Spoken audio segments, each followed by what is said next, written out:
Hunt, DC Swiss, Bontrager, Roval, Giant, Zip, Boyd, Head, Roval again, Giant, Mavic, Bontrager, Mavic again, Mavic Cosmic, Mavic Caserium, H Plus Sun. Those are just some of the wheel brands that you guys suggested I try fitting the new Continental GP5000 to in my previous installation video when I did a first look at the tyres. I can't do all the wheel brands unfortunately, well not right now, I will try and do them over the course of the next few months testing the tyres, but the Mavic UST came up quite a few times, so I thought I'd try fitting a set of these Continental GP5000 tubeless tyres to this Mavic UST wheel set. And I think the Mavic UST is a really good choice by you guys because well, it's the only recognised standard we have in the road tubeless market at the moment. And for 2019, Mavic has gone fully in with tubeless, with most of its range now UST ready, from the cheaper entry level wheels like this Axiom Elite here, right up to the high end with its Cosmics and carbon wheels as well. So it's a really good choice. I think it'll be interesting to see how it gets on. And it has everything you need for a tubeless setup. They've got an airtight sealed rim, but Mavic has also shaped the rim well to ensure you have easier installation and easier removal. And they've developed their own tyres with the rim as well, so it'd be interesting I think to see how Continental's first tubeless tyre fits on the only recognised tubeless wheel currently available in the market. So I have at my disposal a set of tyre levers.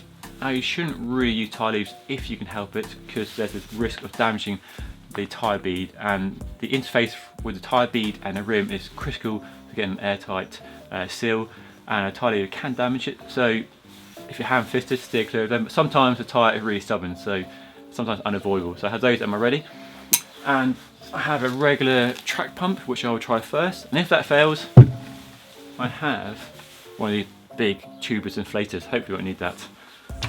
So let's crack on and see how we get on. One thing before I do start, Continental doesn't provide a list of compatible rims for these tyres. It only says that they should work with most tubeless ready rims on the market. However, there is a warning on the sidewall and it's pretty clear: mount only to hooked beads. So these Mavics have a hooked bead on a rim.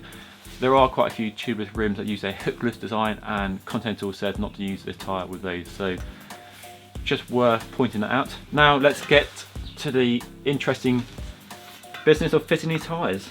And first, find the right direction and the logo. So these Continental tyres have an obvious directional pattern to them.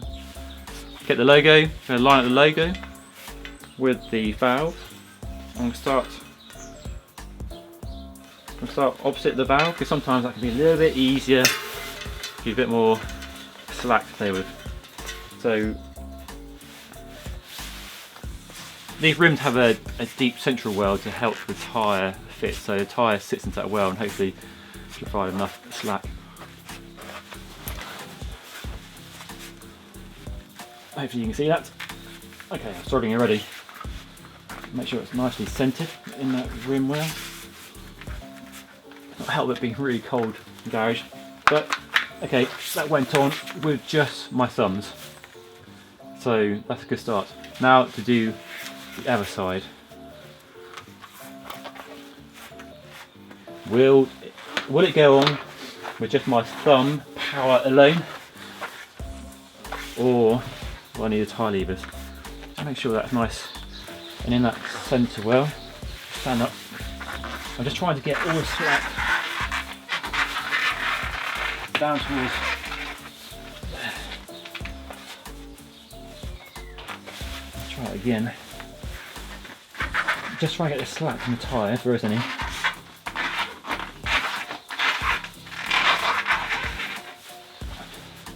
Okay. So you can see, hopefully, it's quite tight on there. So we're going to have to use a tyre lever, unfortunately.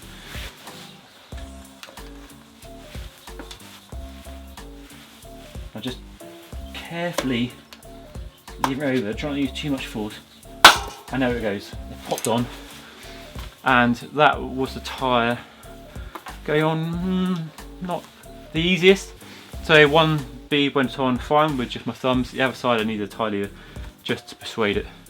Okay, Now is a moment of truth. Will it inflate with a standard pump? I've no idea if it'll work. I haven't practiced this, so let me know in the quick pop out poll. Will it inflate? Yes or no? Done? All good? Right, let's do it. Put it in place.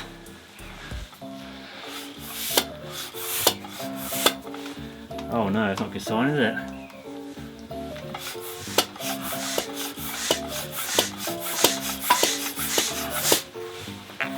Just going to try and make sure the tyre is located in the centre well of the rim, all the way around.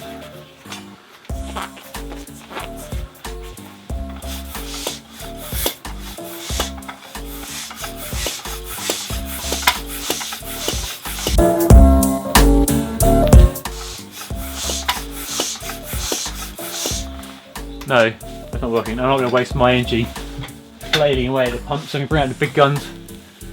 This tubeless.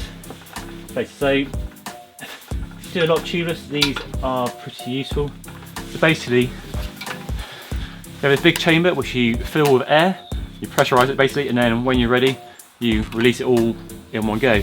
That gives you the quick sudden burst of air you sometimes need to get a stubborn tyre, in this case, to inflate. Because as you could hear with the regular pump, the air was leaking out as fast as I could put it in.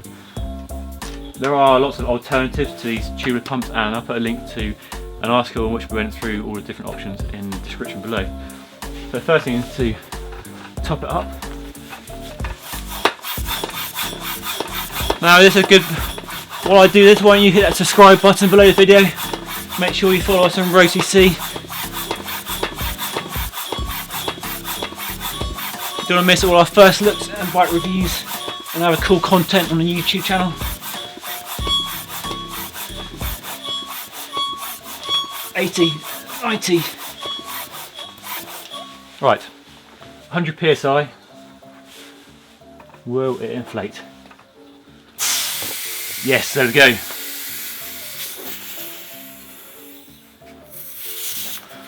I'm just going to inflate it a bit more.